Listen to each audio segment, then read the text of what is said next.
for that many. By a show of hands, man, see how many of us have been in either a Pop Warner team or a club team or any sports team. So quite a few.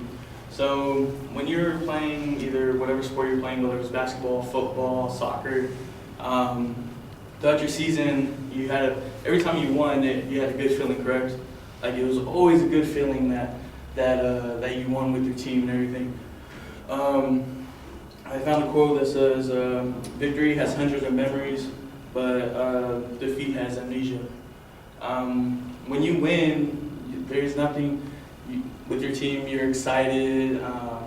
Like you remember those things. You remember the win, but when it comes to a loss, you don't really. You just put it behind you. 3 examples I'm going to be speaking about is a recent example, a past example, and one for the future. My recent example was of our 2016 football season, which was actually a couple weeks ago. We lost to Saddleback College. Previous to that, we were undefeated, and throughout the season, all we thought about was winning until we played Saddleback. After that, it was everybody went blank. We didn't know what to do, and it really had a good impact on us.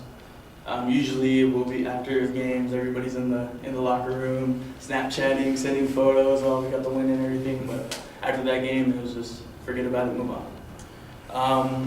My past example, kind of the same thing happened to me freshman year in high school, playing football.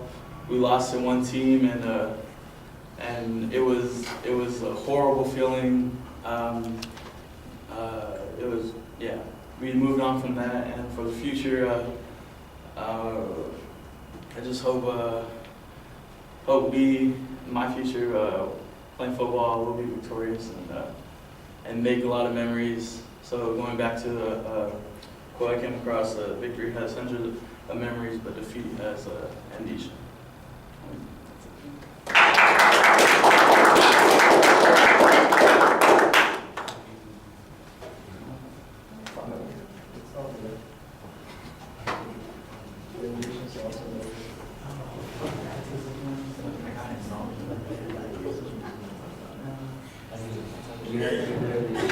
Okay, you got this out. There.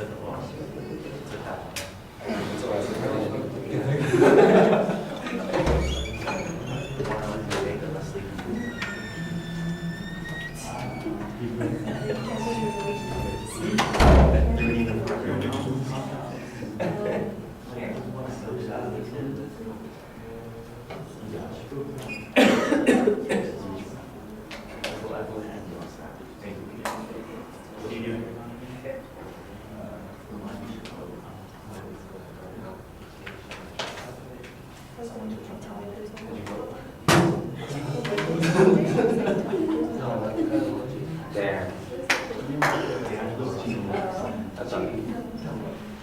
I do know some things, so. What's her name? Gabrielle. All right, Dom, I thought the audience survey at the beginning was okay. You kind of connected to the subject that you're talking about. You've got a clear point of view on the quote, so I can tell what your thesis is. That part was really good. I thought you had a pretty solid preview also. When you got to your first point, you illustrated it pretty well. You had some nice detail and you kind of related to us. That's the strongest part of the speech, is that first example, and you're much more naturalistic there when you're talking to us, and you give us a little bit of your personality, and you've got a few facial expressions, and you kind of engage us a little bit. And then once you're done with that, you've got these other 2 examples that barely exist. It's like you just like the third one, I'm not even sure there's anything there at all. And the second one, it seems a little repetitive. Now, because you stuck with the football theme and those kinds of victories, I think that it's going to sound really redundant anyway. So I'm not sure that in the long run that's a problem when it comes to your theme. It's a problem when it comes to the structure of the speech. But when it comes to your theme, since it's the same point, just with a different game or a different experience, I think that's the thing that's problematic. I think you need to find some examples outside of the context of your football experience, some other things that are going to be good illustrations of those points. I always tell people this because I think it's true. Everybody who does the impromptu speech, you're going to do a better speech in the car on the way home later today when you're thinking about this. You're going to say, oh, I could have said that. I should have said that. Oh, that would have been really cool. That would have fit in really well, because you're going to think of those things. And you just have to kind of get used to generating ideas and being able to think on your feet. I know that we're not doing a lot of impromptu speeches, and you don't do speeches like this all the time, except, of course, you do when you are in an interview situation. Somebody's going to ask you a question. You want to sound like you really are in charge. You know what you're talking about. You are confident in what you're saying. You don't want to...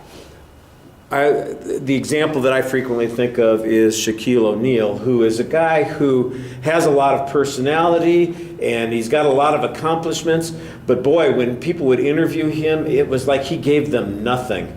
He would just answer the questions, and it was as if he was, I can't be bothered to think about anything. I can't work on this. It's so hard for me to think of something. And he'd have been much better off. I think he's gotten better since he retired. He's just one of those people that does that. You don't want to wait until you're retired to be thought of as somebody who's an interesting person to talk to.